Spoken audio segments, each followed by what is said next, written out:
नमस्कार, आप देख रहे हैं ISBM टीवी न्यूज। ट्रेन की टक्कर रोकने के लिए देश में कवच की तकनीक विकसित की गई है। सरकार ने बताया कि कवच को अब तक दक्षिण मध्य रेलवे रूट पर 1465 किलोमीटर और 144 इंजनों पर तैनात किया गया है। वहीं दिल्ली मुंबई और दिल्ली हावड़ा कॉरिडोर रूट पर लगभग 3000 किलोमीटर में कवच का काम चल रहा है। श्रीनगर एयरफोर्स स्टेशन पर तैनात IAF विंग कमांडर पर जम्मू कश्मीर पुलिस ने बलात्कार का केस दर्ज किया है। पुलिस को दी गई अपनी शिकायत में महिला ने आरोप लगाया है कि 31 दिसंबर 2023 को श्रीनगर के वायुसेना स्टेशन के ऑफिसर्स मेस में आयोजित नए साल की पार्टी के बाद उसके साथ सेक्सुअल एक्ट करने के लिए मजबूर किया गया था। उसने यह भी बताया कि यौन उत्पीड़न 1 जनवरी को लगभग 2 बजे एक कमरे में हुआ। विंग कमांडर ने उसे नए साल का गिफ्ट लेने के लिए कमरे में आने के लिए कहा था। उत्तराखंड की राजधानी देहरादून में एक मशहूर स्कूल में यौन उत्पीड़न और रैगिंग का मामला सामने आया है। आरोप है कि 8वीं के कक्षा के एक छात्र के साथ उसके सीनियर ने यौन उत्पीड़न और रैगिंग की। मूल रूप से छात्र असम के गुवाहाटी का रहने वाला है।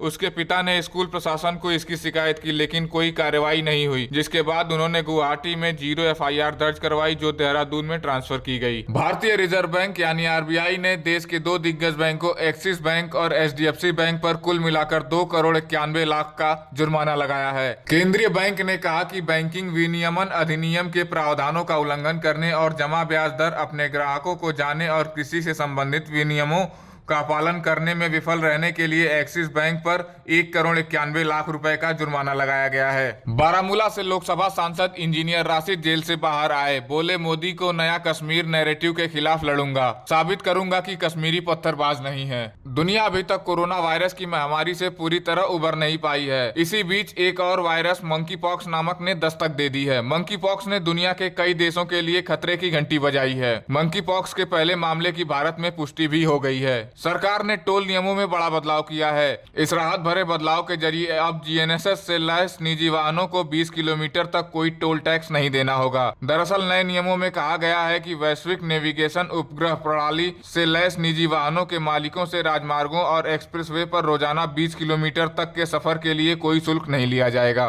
मेरठ पुलिस ने दिल्ली से चलाए जा रहे एक बड़े गैंग का खुलासा किया है, जो लोगों को अपने जाल में फंसाकर उनसे ठगी कर रहा था। गैंग में शामिल 2 महिलाओं समेत 7 लोगों को गिरफ्तार किया गया है। इन आरोपियों को कोर्ट से जेल भेज दिया गया है। इनके गैंग में शामिल महिलाएं लोगों को अपने जाल में फंसाती हैं और फिर दुष्कर्म की रिपोर्ट दर्ज कराने की धमकी देकर मोटी रकम ऐंठती हैं। बॉलीवुड एक्ट्रेस मलाइका अरोड़ा के पिता अनिल मेहता ने बीते दिनों बुधवार को सुबह खुदकुशी कर ली।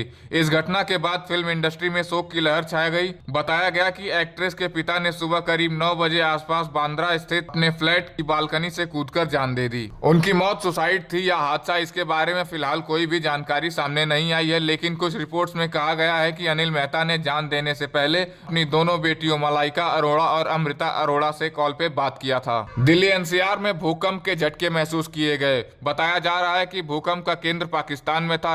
राष्ट्रीय भूकंप विज्ञान केंद्र ने बताया कि पाकिस्तान में आज दोपहर 12:58 पर 5.8 की तीव्रता वाला भूकंप आया। और अधिक जानकारी के लिए देखते रहिए ISBM टीवी न्यूज। साथ ही वीडियो को लाइक करें और चैनल को सब्सक्राइब करें तथा बेल आइकन दबाना ना भूलें, ताकि हमारी वीडियोस की अपडेट आप तक पहुंचती रहे। धन्यवाद।